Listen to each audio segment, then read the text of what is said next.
Hey guys, welcome back. So I did one of these videos last summer with Charmaine where you guys sent us photos and information on your most problematic plants that you are having trouble figuring out what's wrong. And we kind of try to help you diagnose the issue and kind of what we learned from our problem plants that are quite similar. That video ended up being a very laborious process in the editing department. So it's been a while, but I'm now ready to do another one because it's pretty highly requested, except this time it's just going to be anthuriums. I think that anthuriums is still a genus that a lot of people are struggling with, as a lot of people are entering kind of like the anthurium micro hobby. And also in that first video, like 90% of the submissions were anthuriums anyways. And thank you, by the way, to everyone who submitted their plants. Everything is going to be anonymous, but I ended up receiving pretty, I think, diverse range of issues. So with every plant, I'm going to be showing you like a photo of the plant and read through the person's description of the plant and their journey with it. And then I'll try to like talk about what I think the issue is, maybe show you some examples if I have some. So I don't know how many submissions I'm going to be able to get through in this video because I have over 100 screenshots to kind of scroll through. And I'm also not going to go through in any particular order. I'm just going to go through at the order that I screenshotted it in. So we might have some repeat problems come up. I don't think there are a lot of repeats though, but I am such a firm believer that like in terms of my collection, in terms of aeroids, anthuriums are one of the most easygoing ones to take care of long term. Once you pass this like one threshold, you break through that wall and you just get anthuriums, it becomes so much easier. And I just want to help people kind of fast track to that stage because it is at that stage that it becomes so rewarding. So before we get into the submissions, I just want to talk about this video's sponsor, which is Plant Story. So if you haven't heard of Plant Story, they are an app. They started out as like a plant care app where you can upload photos of your plants, like your collection under your like profile. It kind of looks like an Instagram profile. But in the last year, they've transitioned to like a plant sales platform. So as a lot of you will probably know by now if you're on social media that like live sales have become like quite a popular platform to sell plants. I think it's a whole bunch of reasons. I think it's because the sellers get to show the plants at all angles. They can talk about the plant in more detail than they can on like a Facebook post, for example, or like on a website listing. They can answer questions on the spot. And from the viewer's point of view, I can see that like a lot of regulars join that same seller's live streams pretty often. They kind of know each other. It's a place to kind of like hang out, even if you're not there to buy plants. It's a good way to kind of engage with the community. So a lot of you know that I've been doing live sales with Nurture Tropicals for a while now. I want to say it's like coming up to a year, and we've been doing those live sales on Instagram and kind of working with the limitations of Instagram. There's a lot of limitations actually, but I've come to really enjoy doing lives. At the beginning it was really tiring. We were working out the kinks, but at this point I feel like we've got like a system going, and I think I can speak for Lauren and Charmaine when I say it's like so much more enjoyable than a website restock, a Facebook purge. It's more than just text. And I actually learned about Plant Story from you guys because you guys would be asking us like, when are you getting on Plant Story? Are you going to be transitioning to Plant Story soon? Please get on Plant Story. And we're like, we don't know Plant Story because it's not yet in Canada yet, but I wanted to download it to see what all the fuss is about. So I downloaded it and I watched my first live stream. I remember I was in my kitchen, I was cooking dinner and I just had it in the background and I was watching a Woohoo Tropicals live stream at that time. And then I was just like, there's zero lag. When the seller speaks, you answer with a comment, they see it immediately. So it like helps with the flow of the conversation. Things just move a little bit more smoothly and quickly. Cause I don't know if you guys know, if you've been in an Instagram live sale, you know that like the lag can get really bad, especially when there's a lot of viewers on that stream. If I'm trying to sell you my plant and I'm like, okay, this is Anthurium ABC. It's X amount of dollars and use code A1 to claim. It's 10 seconds before you guys see it and I'm just like dying inside. I'm just spiraling like, oh, they hate the plant. My plants are crap. Nobody wants it. Get a life. And then the claims start coming in and I just start feeling better again. But this is a vicious cycle and that just does not exist in Plant Story. The other thing about live sales that people really like is that you can come across like killer deals. Ones that you will never see on a website or on a Facebook purge. I've seen plants that I would see sold for like, I don't know, $300 being sold for like $60. I was watching Lauderdale Aeroid House and Justin is the one who sells a lot of plants for Rory Antilac. So he sells a lot of Rory plants and there was one hybrid, I think it was basically a lost tag, but it's kind of pretty obvious is like a Carla hybrid, and I think it's sold for like $80. And I've seen that happen multiple times, especially when like the sellers are like, you know, maybe have a drink or two, feeling a little loosey-goosey, start letting plants go at really low prices. So there's also that thrill. There's like two styles of auction formats, and sellers can also like load in a plant for sale, just like a straight buy now, and all you have to do is click a button and you've bought it. And for sellers, the buyers have to load in their payment information in order to like purchase plants. So claims are commitments, because I know that is also like a really frustrating part of selling on Instagram lives. There's not really a lot of accountability. Comments also don't get filtered, as some of you guys will know that in Instagram lives, I don't know what the algorithm is doing, but sometimes like certain comments, certain keywords will just get filtered out so the seller doesn't see it. Sometimes claims don't even show up on the seller's screen. That doesn't happen on Plant Story. And like one really useful thing that I never really thought was an issue that needed to be fixed, but once it was fixed by Plant Story, I was like, that's genius. But like when you switch apps, like let's say you're watching a live and like a text message comes in, you need to answer it. That live still keeps running in the background, so you don't need to like exit, come back in. You can be, you know, playing a phone game, you'll hear the sound in the background. You can do a lot of other stuff than being stuck to the Instagram live. I know I'm just comparing it all to Instagram because that's what I'm the most familiar with. So basically, in a nutshell, Plant Story has analyzed all the limitations of Instagram lives and kind of corrected a lot of these issues, which is just amazing. And I also want to kind of circle back to the community aspect. So Equigenera is selling on Plant Story, and Anna is their sales manager, and Anna has been a subscriber since like I don't even know when, since the beginning of time. And she's in our Discord, and I remember she was talking about, oh, I'm applying to Equigenera, I'm really nervous, and people were like encouraging her, and she was really excited when she got the job. And now I see her selling for Equigenera California on that platform, and she is just the sweetest. So if you're ever on the Equigenera California, specifically that live stream, and you see Anna, please say hi to her. She was so lovely. When I joined the Equigenera live sale and I was like saying hi to Anna, and then she was like super excited, and then people in the comments were like talking to me, and I was like, oh, let's not like distract from the live sale. And people were like, oh, you must be new here. We're not here to buy plants. We're just here to hang out. So Plant Story has some like really amazing referral incentives. So I'm going to be dropping my referral link as a pinned comment. If you click my link and join Plant Story, you will get $15 credit automatically added to your account, and I'll get $3 added to my account. But then if you make a purchase, then I'll get the rest of the $15. So $12 more added to my account. So this is like a really great incentive program for people to refer their friends. If you're the first one in, you get more people to refer. But if anyone's watching and is a Plant Story member, you are more than welcome to drop your referral link as like a reply to my comment. That's going to be pinned at the top of the comments. And I know I mentioned that Plant Story currently is US only, but they do have plans to expand to Canada this year. Although if you will do me one favor, is if you are in Canada and you are excited and want Plant Story to hurry up and come to Canada, please comment Plant Story.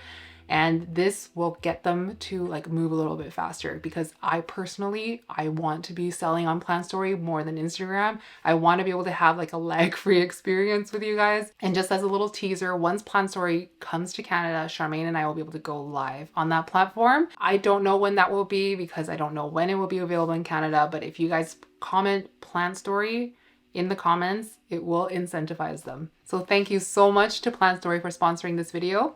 And without further ado, let's get on with the submissions. Oh, I already need to stretch. I wanted to do this in my living room like I did the last one, because I can actually sit on a chair, but I want to show you like examples from my tent. So let us start with this first one. I'm going to move over here so I can put the information here. I have a problem with my not silver blush. I bought a silver blush 2 years ago and it's not sizing up. It is not a normal silver blush, less silver, and was sold with normal silver blushes, so maybe TC.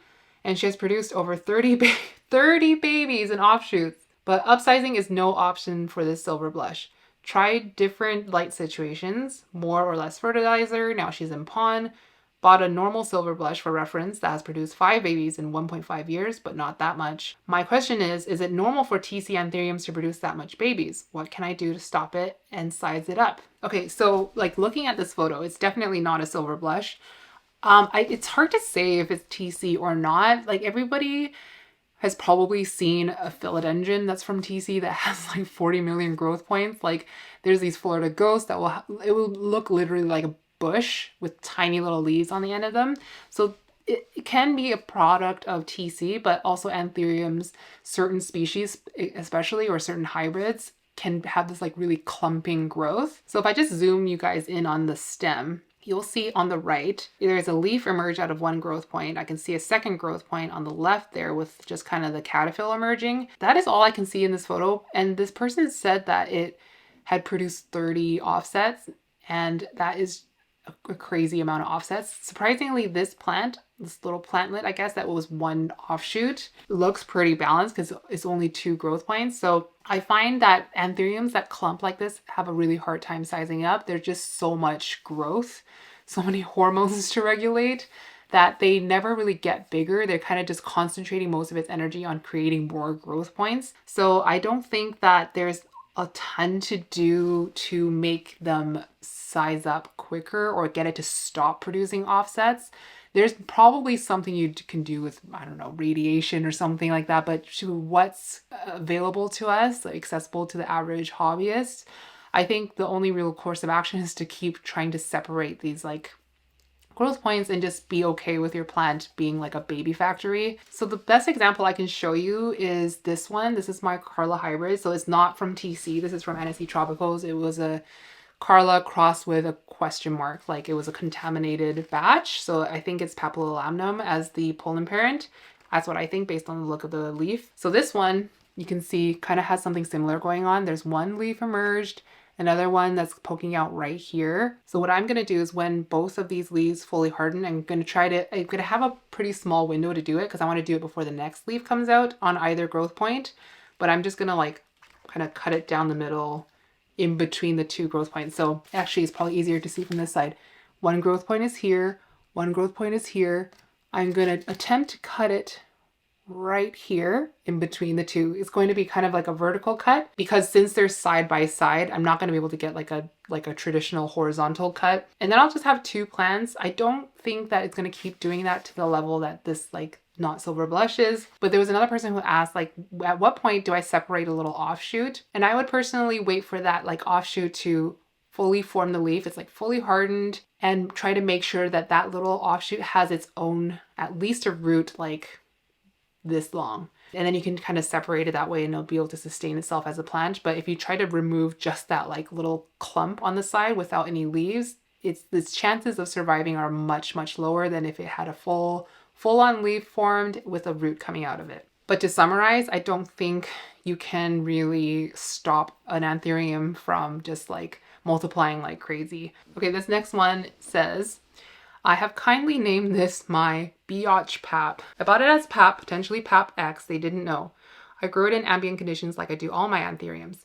Temperature 68 to 74 Fahrenheit, don't know what that is. Humidity 35 to 50%.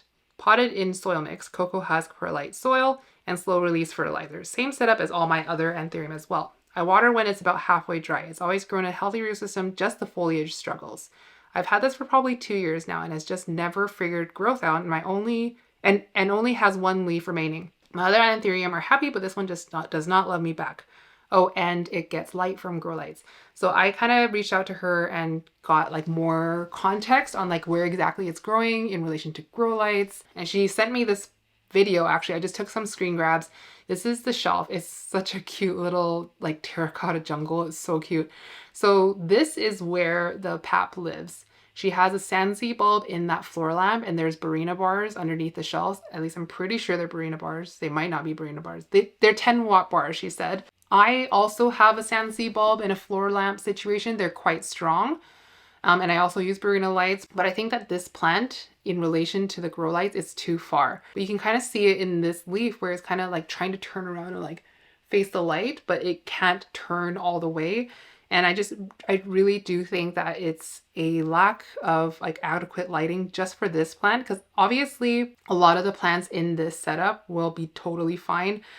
So I already responded to her and I advised for her to move that plant closer to like underneath the shelf to get more of that Barina, or even on top of one of those shelves. Because each shelf has a light bar on it, I really feel like it will start to bounce back, because I don't see anything really wrong with her care. I do think that it's been 2 years. It's pretty much used to the low humidity by now. But one thing I learned after getting a light meter is that like distance from a grow light or a light source can change the amount of light a plant is getting more than you actually think. Because I have plants growing on a windowsill in my guest bedroom, and like in that window, even on like an overcast day, it's like almost 1,000-foot candle. So I grow a lot of succulents there, but pull it back like 2 feet and it's like 100, less than 100 sometimes, depending on like the position of the sun, but it's like exponentially less than like right up in the window. And I don't think that a light meter is like absolutely necessary for someone to purchase. I spent the money on the light meter so that perhaps other people don't have to. For me, the really eye-opening thing is that the light was always less than what I thought it was. And anthuriums really do move their leaves to face the light. I mean, like a lot of plants do that, but when my plants are starting to like kind of turn around in all weird directions, that tells me immediately that there's something wrong with the lighting that it's getting. Either it's too much or too little. So this plant, if you look at the petiole, it has turned right at the geniculum here, and it used to be like this. So it used to be facing the front of the pot like this. But since it kind of grows next to my dark phoenix is kind of shading it too much. And so it's starting to like turn to try to find the light at the front of the tent, like the reflection from the front door of the tent. If you look at the rest of my anthuriums, a lot of them are facing forward, and they're facing kind of like a nice way because I have a lot of light in here. I have 7 Barena bars in this little 4x2 tent. So my plants in my grow tent don't do this kind of turning thing. So this is one of like the worst kind of turny ones in the tent. It's not so bad, but as the plants are getting bigger, they're just starting to shade each other. I think that's also something that doesn't always get taken into account, is that yes, like the light that you're using, if it's like Soltec or like Sansi or something really strong, it may be strong, but when there's any sort of obstruction, it reduces the light also exponentially. So yeah, so I did advise her to move that plant like either to the middle of the shelf on the floor or like on top of one of the shelves, and she did move it, and that plant should now be able to get a lot more light for photosynthesis and start growing a lot faster, and hopefully give you like, I don't know, hopefully 3 more leaves this year. Okay, next one. These funky marks, they've been happening to some of my anthurium in my cabinet. Humidity is about 75 to 95%. Temps 65 to 75 degrees Fahrenheit. Okay, let me just do that quick conversion. Fahrenheit to Celsius, what's 75? 65, 18 to 23 degrees Celsius. And all growing in pond with no drainage. Haven't changed nutrient solutions or anything like that. The marks show on the front of the plant, but there's no indication of them on the back side of the leaves, and no pest issues. So here's one. There's like some like kind of dried out looking marks at the tip of the leaf, a little bit on the side. This one, there's a big bit on the left side, some kind of dry looking spots kind of near to the bottom half, but on the side. This one looks like kind of all over. And there's some scratches. Okay, so I think this, to me, obviously I'm not there to know like what happens to the plant as it's expanding. Oh, also she added on that I usually try to keep the water levels to 1/3 of the substrate and not let it dry out. And I feed around 25% strength around once a week, but occasionally just use plain water. Let's talk about this first one. That little like drying out thing at the end. So basically that to me looks like a possibility of a couple things. So one thing could be edema related rot. So if you like kind of overwater your plant inconsistently and like let it dry out and then let it get too much water all at once,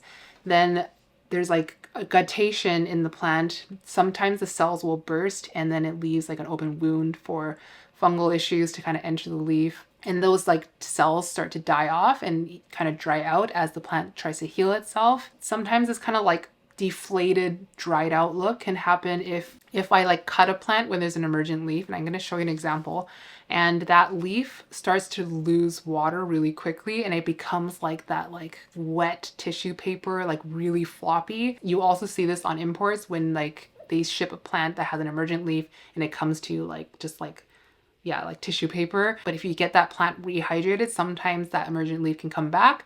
But sometimes the tips of those leaves will have kind of just died and it will just be like crunchy, like dried seaweed looking thing, but it still has that green color. So it's not like a natural like browning off of the leaf. It's like a sudden death. So there's still green left in the tissue. So I wanted to show you this plant. This is my BVEP. I chopped this last week. I thought this plant was a little bit more hardened off than it actually was. But when I chopped it, it like turned into the soggiest, wettest, floppiest thing. And I immediately, because it was in my kitchen in ambient conditions for probably a few hours, and then I shoved it in my tent the next day, it perked back a lot more. Like the day before, it would have just been like that. And you can kind of see some of the damage that left behind. So you could see that this area is green, but it's like dry and see-through. A lot of this mechanical damage, like this orange part here, was already on the leaf. This happened is a cosmetic thing. But when this leaf was expanding, I was moving plants around and I did this to the lobes. That crack happened and also this happened at the same time. So that is purely mechanical, has nothing to do with like the roots or the care. So I honestly think that like some of these marks happening on some of her like her pappy hybrids or her pappies look like mechanical damage. Like the light area of this leaf looks to me very similar to this, especially because she says there's like nothing on the back of the leaves. It's not something that's permeating the leaf or that is coming from the inside out. I think it's coming from the outside in. I will say that this leaf looks a little bit like it's getting a bit too much light. And since it's not a tiny little baby plant anymore, it's possible that it's bumping into other plants or pots or I don't know, shelves around it and damaging itself on the way out. And you can also see little scratches and scuffs on this side of this leaf. But if I were to guess, I would say it's probably an edema related thing, provided that the roots are super healthy. If the roots look totally fine, you don't see excessive rot, like a rotten tip here and there, I'm not super fussed about. But if it's looking like the rot is increasing, then I would be worried about whether the plant is getting enough moisture to kind of plump itself back up and be able to like stop little tears from happening. So that is my best guess. My only suggestion for like going forward is try to like rotate your plants enough so that an emergent leaf isn't like growing into something. And the other thing I would say is just like continue to make sure that the plant never dries out. Even if it's like you're increasing it to like watering it lightly when it's like halfway dry, I think that might also help. Okay, next one. I have been growing anthurium seedlings and not sure what the strange patterning are on the young leaves, although I feed them. Attached are 2 examples. Okay, so there's this little seedling. So these like spidery veins are showing up. It's quite light green. And then this one, this exact same thing. He also did add that like ever since watching my first care video, he started to be a little bit more proactive about watering and like never letting his anthuriums dry out. And he said that a lot of leaves were starting to expand a lot better, which is great. He's included this photo of his more mature plants as well. And I was able to get a sense of what his grow lights are kind of like. Not to say that they're the same grow lights that he uses on the seedlings, but I think that this is like the opposite problem of that previous papillonatum hybrid. So I think that these anthuriums are getting too much light. So on the mature ones, like I know they're not going to be in the same spot as the seedlings because I don't see any seedlings in this photo, but these plants look a little bit like they're getting too much light in the way that they're bowing their leaves down a little bit. They don't look super bleached. They do look like there's a little bit of lightening. So I would advise to like for these big plants kind of move the grow light back even like a foot will do quite a bit, I think.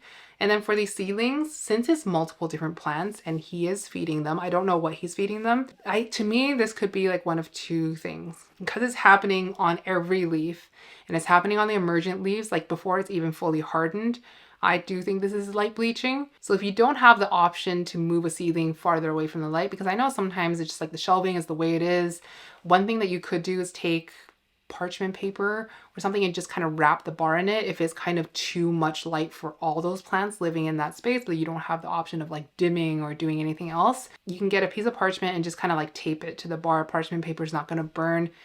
Make sure that you use a tape that is not going to melt and cause a fire hazard. Usually these light bars are LEDs and they don't produce much heat, but just be wary of that. But like parchment paper, if you have a safe way of tying them on, even if you took like a wire tie or something like that you feel a bit more safe with, just like tying it, and that will kind of diffuse the light a little bit more. This kind of spider veiny thing with like the light green kind of chlorotic look can also come from magnesium deficiencies. So if you don't have CalMag in rotation, that can also be a fix. If you really want to pinpoint which, then I would do one at a time. But if all your seedlings under the same light conditions are doing the same thing, it's very likely that it is going to be a light issue, because when you have these like chlorotic magnesium deficiency like veins coming out, it's not likely that they'll all start happening on different plants and different species and hybrids all at the same time. For that reason, because it's like multiple different plants, I'm more leaning towards too high of light. It just so happens that this next one is also light related. So she said, are you already going over nutrient deficiencies / chlorotic plants? Well, yes, I am. I have a baby that is chlorotic AF and just started feeding it some CalMag in rotation with my normal fertilizer. Don't know if it's a nutrient problem or if it's bleaching. So she showed this baby, which is a dark phoenix crosses luxurians, and it's so cute. It has like those red veins. And the older leaves, so the newest leaf is not looking chlorotic. Older leaves are starting to go yellow at the edges. And she was able to take a light reading. She's not sure if this meter is accurate or not, but they are growing under Soul Tech light, she said, I think. Yeah, Soul Tech light. So based on this reading, it's not too much light for an anthurium, especially like a little baby. 259 is not that high. One reason why I don't think it's light is because it is just on the edges of the leaf. But if I just zoom you in on this one leaf, this does not look like the spider vein issue. It would be a little bit alarming to me that it's only able to hold on to that top leaf and none of the other three. So like all three of the older leaves are yellowing off. So one thing I would definitely look at is the roots. Are they looking healthy? Are they too kind of snug in that pot? I feel like this would be the time, because this is a very tiny pot. I would think that this would be the time to get it into a bigger pot. Because I mentioned in the past that like when my anthuriums get too root bound, they start to drop lower leaves quicker, although still able to push out new leaves, but they kind of stop sizing up, and then the lower leaves start to shed quicker. And I feel like based on that, it might be ready for this size pot, but obviously only you can know how full the roots are, how healthy they look.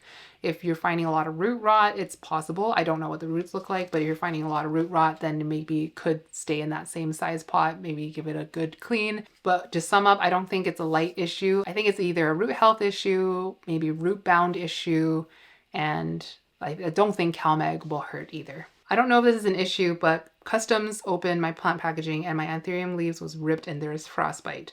Maybe some tips on how to bounce it back to its glory. It's been a week and plant is doing okay, but this could be some lesson to learn what to do if your plant that you have ordered come damaged. So it's so sad. It looks like just like a child took scissors to it. It looks so crumpled up and ripped up. That is just so sad. They look really floppy, very dehydrated. And a week later, the plant looks a lot more perky. They don't look like they're just like falling over on themselves. It does look like it's coming back. This looks to me like a Best hybrid or a Best. I think it's a Best hybrid. It's a little bit too mangled up for me to tell for sure. She watered it when it arrived and put it in a quarantine box with high humidity, light, and warmth. So one thing I want to say about anthuriums is that they are a lot more cold tolerant than a lot of aeroids that we're importing. So for that reason, I think there's some of the best aeroids to import through a more wider range of seasons. One time, Lauren got an import in, and there were the majority anthuriums. I don't want to say the name of this airline because I don't know if they're going to just file a lawsuit against me, but what they did is they treated that box of plants. It said live plants, like keep at this range of temperature, like right outside the box. They took that and treated it like cut flowers and they put it in the fridge. So she went to pick it up and they had been in the fridge overnight, and she was like, you put it in the fridge? Like, she was freaking out. We got the plants and I opened them and they did look sad. A lot of them were looking floppy, just like in the photo. They weren't as ripped up because they're probably like, the packaging wasn't open. It wasn't like being thrown around. But they did look very floppy. And there were emergent leaves, again, that looked like tissue paper. So we just did what we normally do with imports. We opened them up. We took, like they're sent in this moss ball. So we just like wet that moss to make sure that they get some hydration. And as we opened up each individual package, we just like put them in water. The next day, it was like night and day. They perked straight back up. I find the smaller plants are quicker to perk back up than like a very mature plant. So that was definitely the case. I think that like what she did with her import is exactly what should be done. I think if I had received that plant and it was just like a jigsaw puzzle looking thing, I would immediately just expose the roots and stick it in water and just put it in a bin. I'll check it again the next day. I will just make sure I feel the leaves to see if it's feeling a little bit more turgid. And maybe I'll leave it in a couple more days and then I'll pot it probably in my desired substrate. Probably for that plant, I would do tree fern with perlite and pon and like put it back into a bin. And I don't like to give my imports like too much light because it's like kind of stressed. I don't want to give any other sort of stress to it, but I want to give it enough energy to recover. So I would give it like just not as much light as I would give these plants that are established and growing. I would give it like, if let's say a plant in here is getting like 300-foot candles, I'd be giving it somewhere between 100 and 150-foot candles. Usually the bin itself is going to be frosted, so that does help diffuse the light, and I will just kind of monitor it and see if like the roots start growing. But I will say anthuriums are so much better to bounce back from these cold issues than like a philodendron or monstera. If a monstera gets cold damage like that, the leaves would be black. Like you have these like black spots all over the leaves. I think the philodendron roots would have a lot harder time surviving that, but an anthurium roots are so much thicker. But I wish that customs wouldn't mess with plants like that. Like imagine like you imported like, I don't know, a pair of sneakers and then customs opened it up and just like started like untying the shoelaces. Like why don't they treat the plants with more respect? I don't understand. Okay, we are now roughly at the halfway point. I need to do some stretching exercises because it's starting to hurt sitting here, so I will be right back. Okay, I'm back. It is not the next day. I just threw on a sweater because I got cold. Okay, next one, this person said, this is a Fort Sherman Ralph-Linum papillolamnum. New leaf was beautiful. This is the new leaf. And then about a week later, it looked like this. I was advised that it might be spider mites. My care is the same for most of my anthuriums. This one had thrips like 6 to 8 months ago and was isolated. I check my plants often for pests. I used systemic in the past. I sprayed with a cocktail and isolated again. I haven't seen any bugs and check multiple times a week. I propped recently for insurance. I also flushed and have plain water for a week or so before introducing fertilizer water. Not sure what else this could be. Here's the thing, I don't think it's spider mites. It does kind of resemble spider mite damage. It does resemble like little specks that look like mites. But I actually feel like this might be fungal. And the reason that I don't think it's mites is because like if you look at the emergent leaf, you don't see any of that. And that is the point where the leaf is like the most delicious to mites. And that's when you're going to start to see like spider mites kind of congregating towards the leaf. They're going to be more attracted to new growth, especially along like the veins, like the kind of nutrient pathways of the plant. And I don't know like the chronological order that these like events happened for this person, but because this plant is grown inside of a greenhouse, and if it was sprayed or if it's like regularly sprayed, I would think that that might be contributing to some pathogenic growth on the plant. I try to, whenever I spray my plants, like let it kind of air out for a while before I kind of close back the enclosure. I honestly, because I think that this kind of thing could be spreading to other plants, I might just chop that new leaf off, as painful as it is, because I know it's not a cheap plant, but I might just chop that leaf off and let it grow back from a stump, and maybe even just put it into an enclosure that is more isolated from other plants. I used to have something very similar on my Rocquianum, and I just chopped all the leaves off and I moved it outside of an enclosure, so it now grows on my shelf. I don't know if you can see it. It's right there with my index finger is. That issue has not come back. It's been so much better. So if it's like a repeat issue with your plant, maybe it's just not meant for greenhouse life. I don't know, but I do think it's fungal. Okay, this next one, deformed leaves. So the plant is an Anthurium clarinervium. Symptoms: deformed leaves, cupping shape with a bit of a crispy tip, raised white specks on leaf surface, doesn't seem like pest, doesn't come off. Medium is a soil, bark, and perlite mix. Fertilizer 222 NPK, fertilizer monthly. Light about 5 feet away from a south-facing window. Temperatures in the winter are about 21 degrees Celsius. Summertime, 24 degrees Celsius. No central heating used in winter, some AC during summers. Humidity, unsure, grown in ambient conditions. And it's growing in, oh, that has drainage holes. The roots look pretty good. So I had a plant I was fostering for Charmaine that was doing something kind of similar. The tip of the leaf, I'll see if I can find like just footage of when I showed it, because I don't have that plant anymore. I gave it back to Charmaine. It would kind of cup outwards like that, and the tip of the leaf would always start to crisp. it would be kind of deformed. It's especially apparent in one of the leaves that was really kind of bulging out. So the way I was able to fix this was using more CalMag. So I usually rotate CalMag in like once a month to my waterings, maybe once every 3 weeks if I'm lucky. But for this one, I just started doing it every single watering for a little bit, just specifically on this plant, not for my entire collection. And the next leaf that it had put out was like a perfectly formed leaf, and it was humongous compared to the other ones. Not humongous in terms of anthuriums, but it was a huge upsize. I had not done nothing to the roots. I didn't repot it. It was in the same substrate as before of tree fern, perlite, and pond in no drainage. It had a leca layer at the bottom. And I really do think that the CalMag fixed it, because I think in total it would have done that for like 6 or 7 leaves in a row. Eventually the leaves would just crisp off. And another thing, just based on the information on this and just looking at how the plant is growing with like very tall petioles, looking a little bit like lanky, I would say it needs more light. I think clarinerviums can take quite a bit of light as far as anthuriums go. And I think what I would do is rotate in CalMag to the rotation. Maybe do like a light CalMag feed multiple times in a row and just give it more light. I think the medium is fine. As far as anthuriums go, I'm very not that comfortable with clarinervium because they just don't like it as damp as I've been accustomed to keeping my anthuriums. So make sure that it is kind of drying out a bit more than other velvet leaf anthuriums, but give it more light. The light should help it absorb more water, take in more water, and help, dry out the substrate quicker as well. And that is what I would do. Okay, next one is I recently got a Lux Crystallinum seedling. It had 2 leaves and an emergent leaf. By the 4th day, the emergent went completely limp. I left it alone for 2 days to see if it had taken care of itself, and it shriveled up and died. Because it was a seedling, I didn't want to mess with it too much, thinking maybe it went into shock and it's just part of the acclimation process. Soon after, the leaf that grew before it went limp. At that point, I checked the roots and they looked great. I repotted it as the roots were now starting to poke out of the bottom. It was in a tree fern mix with leca at the bottom in drainage. I repotted into a tree fern aroid mix into a pot that was slightly larger, ensuring the roots had enough space to continue growing.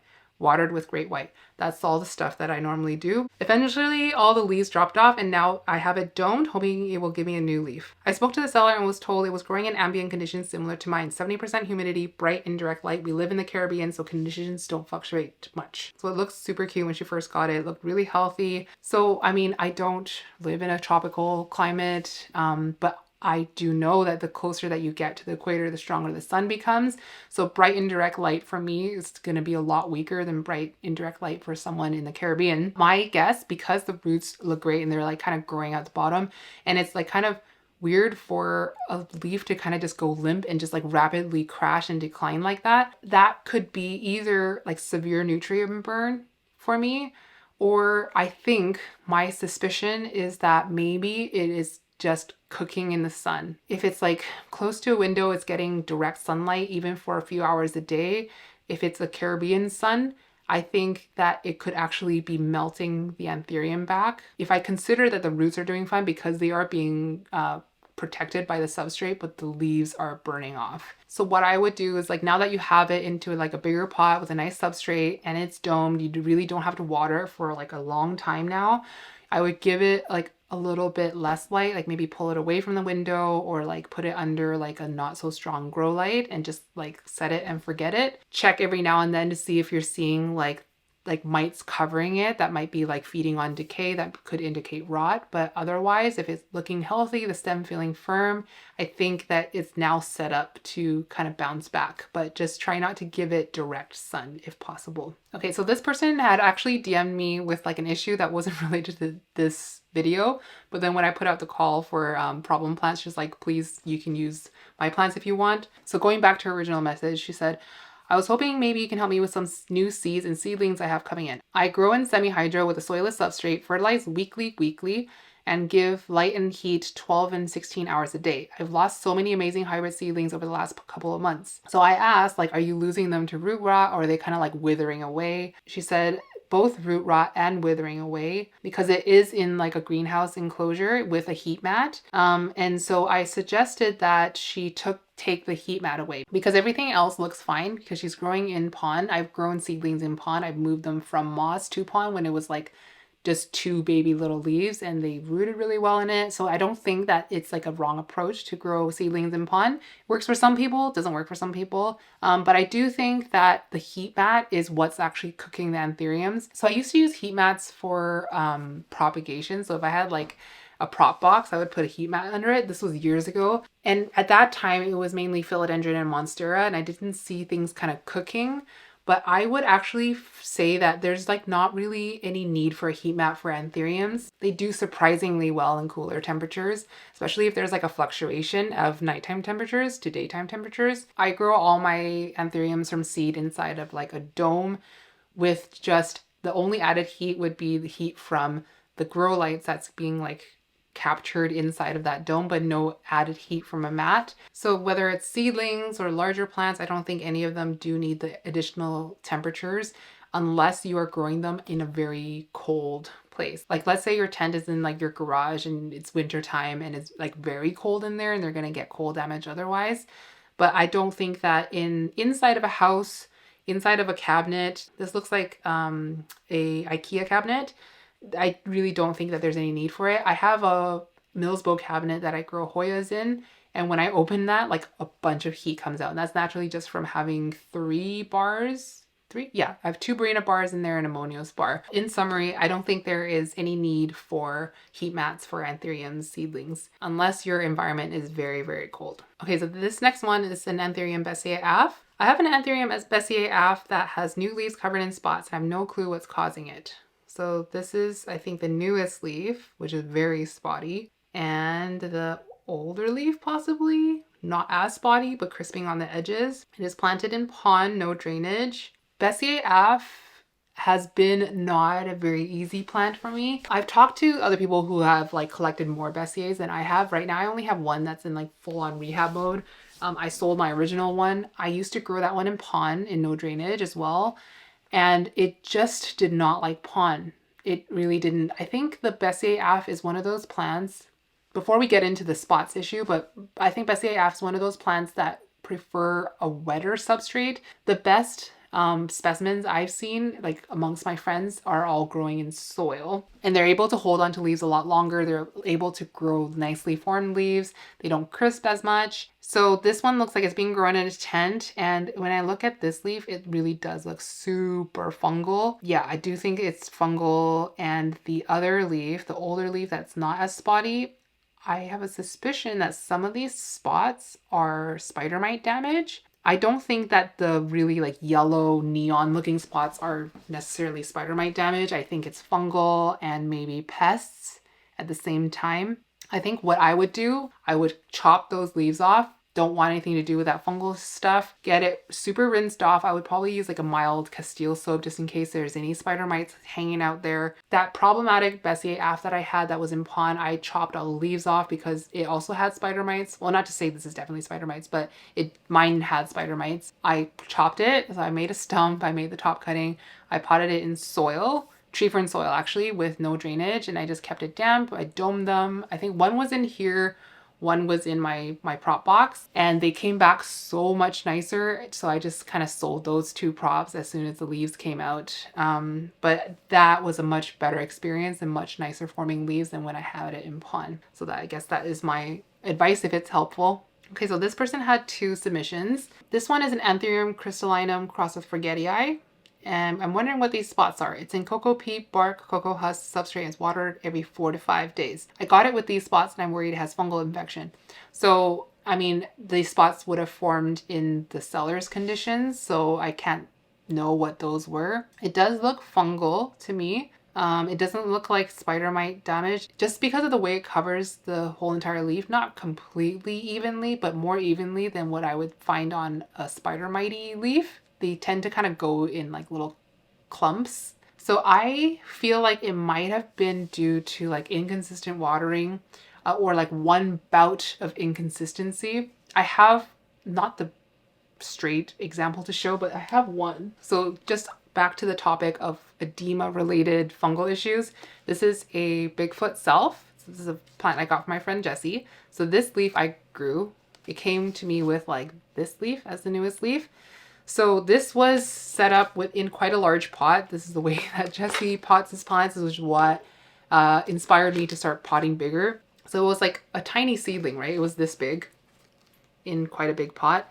And it had like a layer on the bottom, and it had some water when I first got it, and it was really heavy. So I knew I didn't need to water it for a long time. So I kind of just like let it do its thing, and I didn't water it for months. Like I probably like over a month, coming up to 2 months. And then because the top of the substrate was so algae ridden, it looked darker and more wet than it actually was. So I let it get too dry, and then I gave it a good amount of water, and these spots started to form on the newest leaf. And this to me is like edema related fungal spots. It did push a leaf right after that, but if you look at this leaf right here, no, this one, you see how it's still green, but it's crispy. So this to me looks like it got too much water too suddenly after going through a dry spell, and then it burst some cells here. So this tissue is dead, but it didn't die a slow death. It wasn't like a planned pulling back of nutrients to redirect to other parts of the plant. It was like these leaves got killed by being burst suddenly with too much water. So now it is recovering.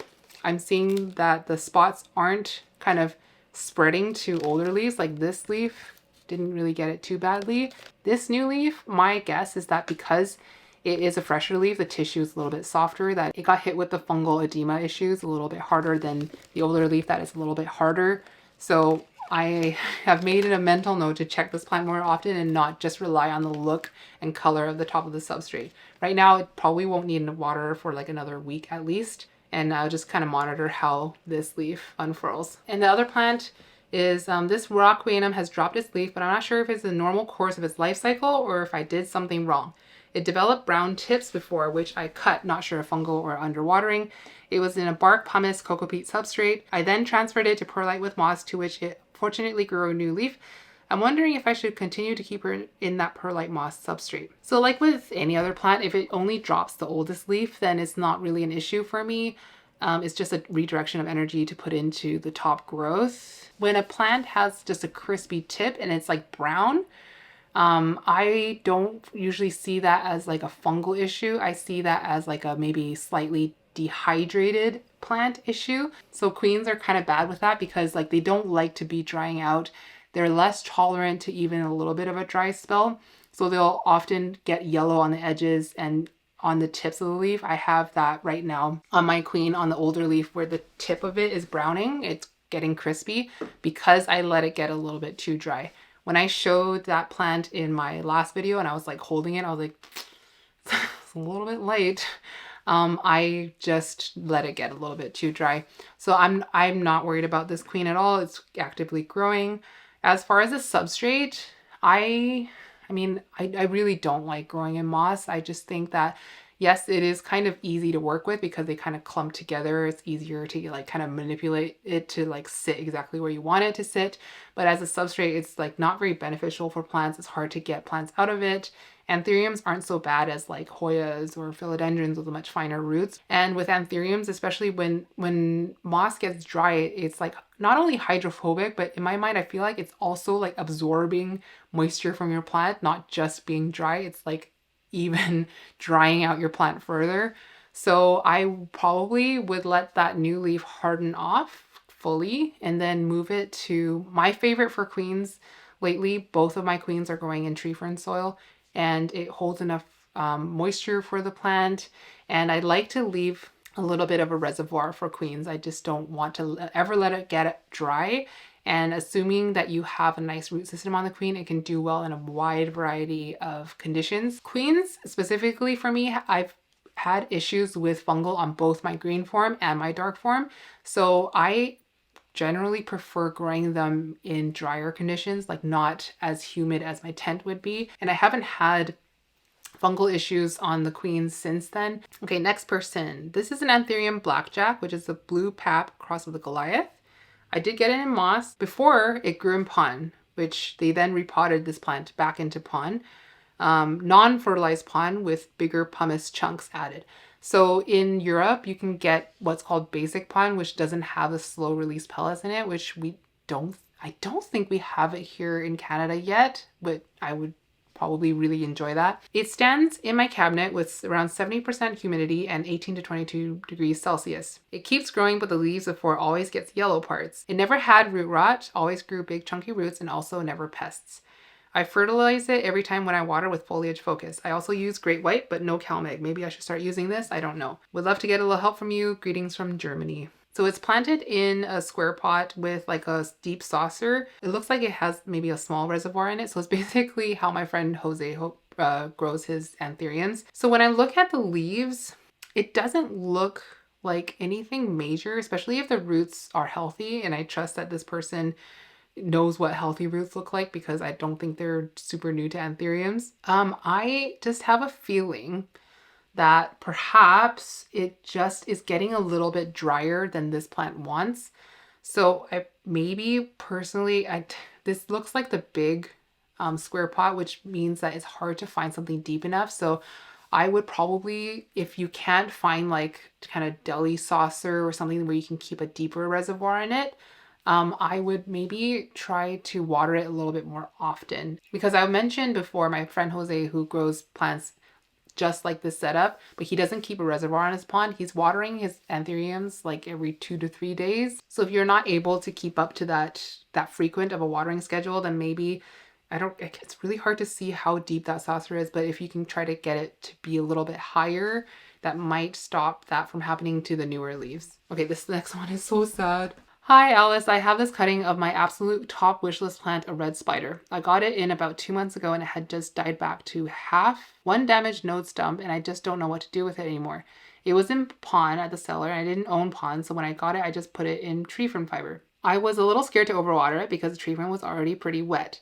It didn't like that, so it crisped off its newest leaves the next day. From then on, it only lost its leaves and constant root rot. I've had it in water for a few days, then placed in pond with a lid on top. Ended up rotting the top part of the growth point, scraped all that off and placed it in hydrogen peroxide for a minute or so. In the end, I finally now have it in pond in my tiny greenhouse in 90 to 100% humidity. It looks so sad, and I know the growth point is still there, but it just looks dead to me. I don't want to give it up because it is my dream plant, but I'm totally lost. So when she first got it, the plant looked so cute. Oh my gosh, it's such a cute plant. And then now it looks like it's potted in pond. There is still a live root and it's kind of like suspended above the substrate. And I would be freaking out because I know that the red spider is not a cheap plant. It's not like the most expensive anthurium, but as far as Indonesian hybrids go, it's one of the more expensive ones. There's not that many to go around. And it's like this weird mutation that you can only pass it on by cutting. So you're not able to breed it through that easily and pass on those characteristics. So by looking at this, I feel like the worst is behind her. Just to kind of go back to the beginning of the story, I've had plants that came in from like a cellar, or like I've had plants come in from Amanda that was in pond and I put it into tree fern and it has been fine. So I don't really necessarily think that transition was what caused the decline or caused the root rot. I think maybe the tree fern possibly wasn't amended enough, or it was possibly tree fern that was like, sometimes in the bag you'll have parts of it that are really fibery and parts of it that is just like a lot of fines. So whenever I'm potting, I try to make sure that those fibers are mixed through so that there is a lot of like fluffiness and a lot of air pockets for air to circulate. The constant root rot could be from too dense of a tree fern. Maybe the tree fern was too wet. The hydrogen peroxide probably was a good call, especially it was like rotting at the top. I don't do straight hydrogen peroxide. I do about half with water and I let it kind of just fizzle in there for like 20 minutes. So I think 1 minute might have been a little bit short. Now that it's in pond, I feel like the way that it's potted with the stems suspended above is good, just to make sure that those like cut ends nicely callus and like heal over. At some point, I would probably just top the pond up a little bit. That's just for me. But also I understand the kind of trepidation around that because this is like a single node on a top wish list plant.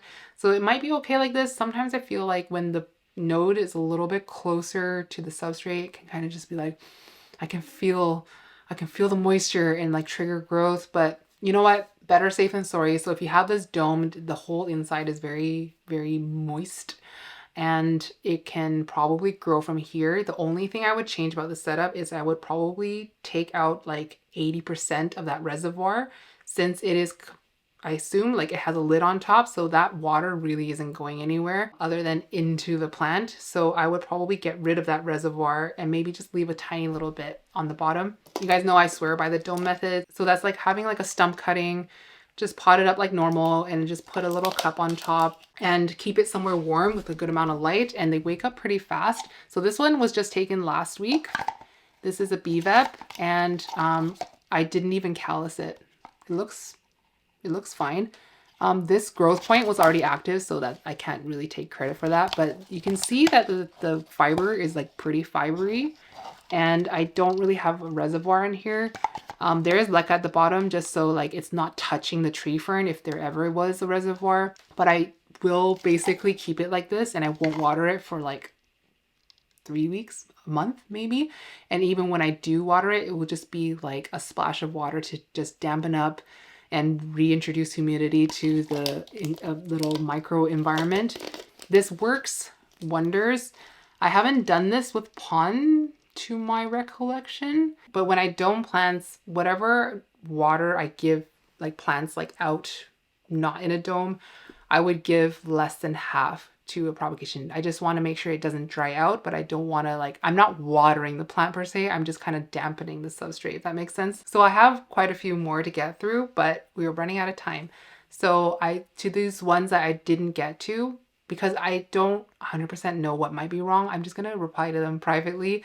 So we're going to do one last one. Roots are healthy, potted in a tree fern soil mix, amended with perlite. Watered twice a week with TPS fertilizer or myco water and supplemented with CalMag, which is pretty much exactly what I do. Lives inside my Millsbo tall, which is about 68 degrees Fahrenheit.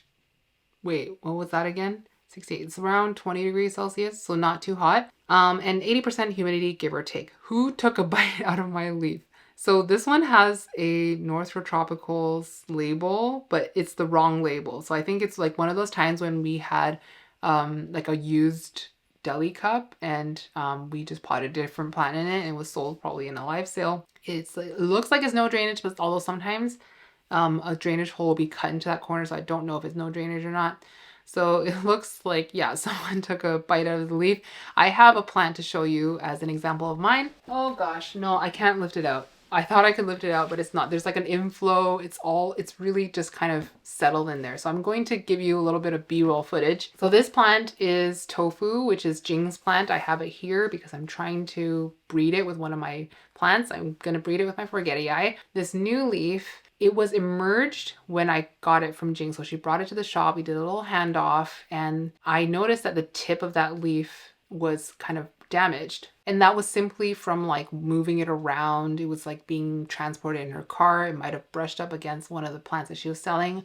I really don't know. Maybe it happened when I was moving it from there and it was like me that damaged the tip of that leaf. But essentially as the leaf grows, it then magnifies that damage. So like, you know, like in elementary school when you like make those like cut out snowflakes, so you fold the paper up in half and you cut little triangles in it and then you open it up and it looks like a snowflake. That's pretty much what it is. Like it's when an emergent leaf gets damaged. Sometimes it can happen if an emergent leaf comes out and it kind of goes through a little bit of a dry spell, so just the tip of that leaf dries out and then it gets the water it needs and it expands more. That dried out tip then expands and looks like someone took a massive bite out of it when it only started out with like a millimeter sized speck of damage. Otherwise, looking at the leaf, it looks totally fine, but it looks exactly like that tofu leaf, that the emergent leaf had a tiny little speck of damage and it just expands over time into this massive monster bite. Definitely don't think there's anything wrong with this plant. It looks just like physical damage to a small emergent leaf that magnified over time as the leaf expanded. So I don't think there's really any issues. And that is going to do it for me for this video. I already know it's going to be a long editing process, adding all the photos, matching it up with the screenshots and the descriptions, adding the circles and the arrows. But thank you again to everyone who submitted these plants. I will definitely do another one if there's more requests for it. Thank you again also to Plant Story for sponsoring this video. Again, you will find my referral link in the comments. It'll be pinned at the top. And again, Anyone who wants to leave their referral link as a reply to that, please do. You guys use whatever referral links you'd like. And lastly, just a reminder to comment Plant Story if you are in Canada and you want Plant Story to come to Canada. Anyways, I hope you guys enjoyed this video. I love you guys so much, and I'll see you in the next one. Mwah.